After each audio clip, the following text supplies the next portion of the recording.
Hi boys and girls, welcome to my YouTube channel. So today we are going to discuss problems which we are going to solve using Thevenin's theorem. In the previous class, I said Thevenin's theorem states that any linear active RLC circuit. Okay, any linear active RLC circuit can be replaced with what? Can be replaced with a voltage source and a resistance. In what? In series. Yes. And this voltage source is called Thevenin's voltage. Okay?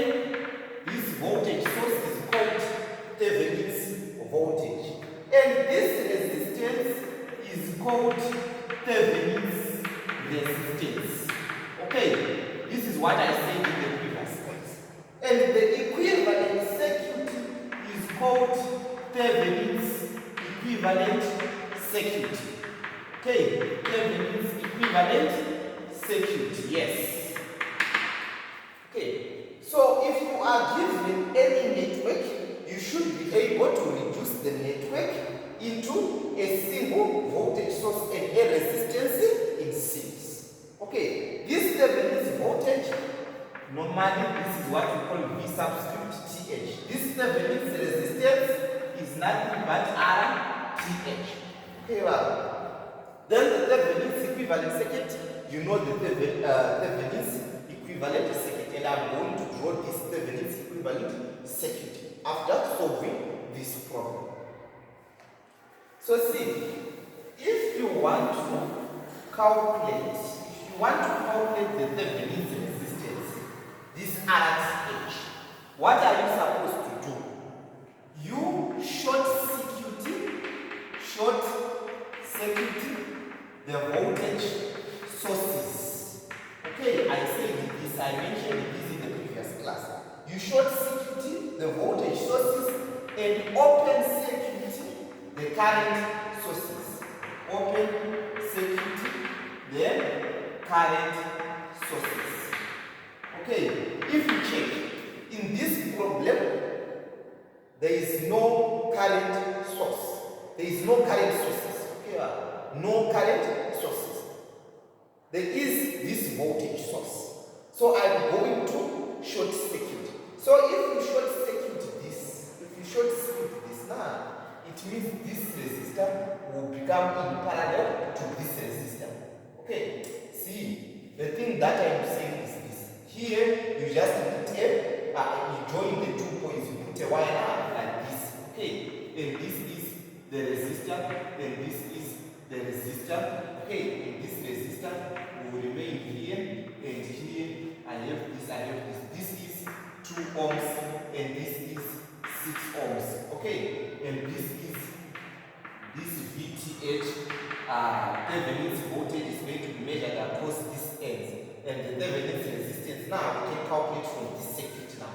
And this is the 3 ohms. But I am saying, drawing this resistor here is nothing but the same as drawing this resistor here. Okay, so I'm going to remove this resistor here and I'm going to put it here. See, like this I'm going to do.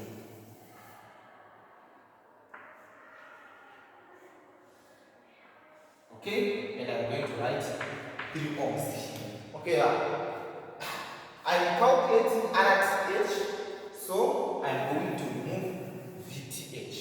Here, this circuit is going to give me RTH. See, it's a circuit of resistors now. So if you combine, the combined resistance is nothing but RTH. What is the relationship between these two resistors? These two resistors are in parallel. Okay, so RTH is equal to this 3 ohm resistor is in parallel to this 6 ohm resistor. If you find now the sum here, the resistance will be in series with this resistor. So I am going to get plus 2 what? Plus 2 ohms. Okay, how to find the resistance of two resistors which are in parallel? Product over sum. Okay, 3 plus 6 plus 2. This is nothing but 18 by 9 plus 2, which is equal to 18 divided by 9. What is the answer? This is 2. 2 plus 2, what is the answer? This is 4 ohms. This is the value of RT. Now you are supposed to calculate the value of VTH, Thevenin's voltage. You are supposed to calculate this Thevenin's voltage. So if you want to calculate Thevenin's voltage, now see, you are not supposed to remove these voltage sources and the current sources. They will remain the same. But see, this VTH is nothing but this voltage. Okay, and this voltage, see, these two ends now are parallel to this what? To these two ends. So see, we know that the resistors which are in parallel have the same what? Have the same voltage. Okay, now see, if you arrange things in parallel, it means the voltage is the same across the things which are in parallel. Okay, now only carrying what? Over. So this VTH is nothing but is equal to the potential difference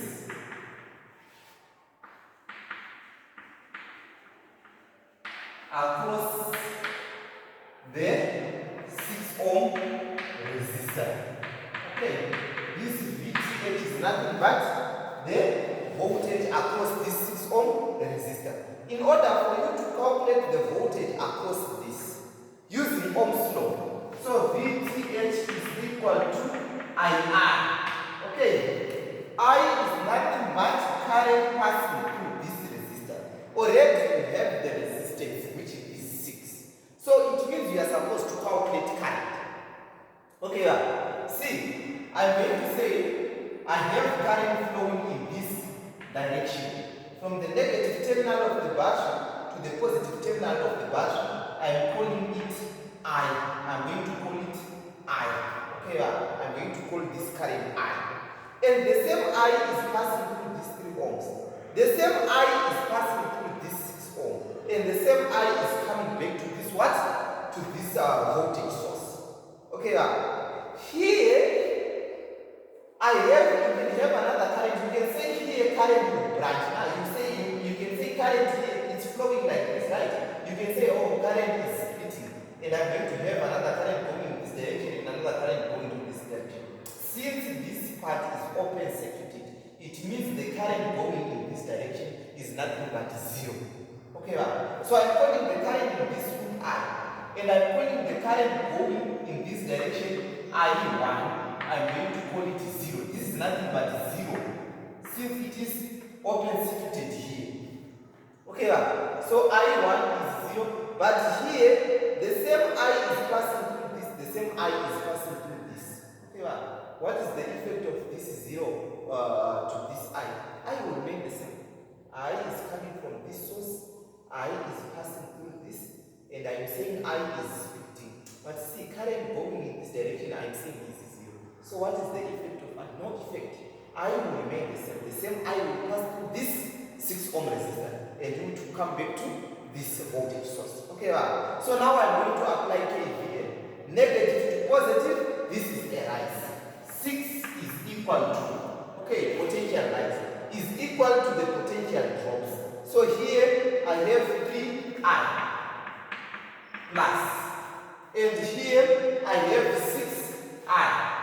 Okay, now 6 is equal to 9I.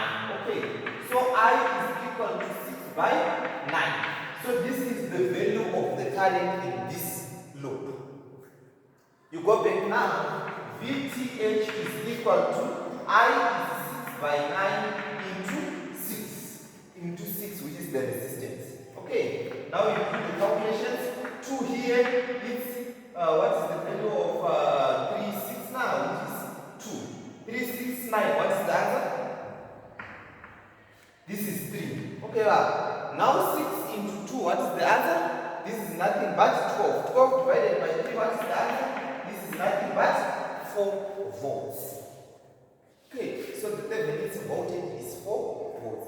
Now you can draw the Thevenin's equivalent circuit. Okay, so plus or minus, here you go this way, right? You put the Thevenin's resistance here. So here this is nothing but 4 volts, and here this is nothing but 4 ohms. This is what we call the Thevenin's equivalent circuit. Thevenin's equivalent circuit, yes. Thank you very much. I'll see you in the next class. Have a good day.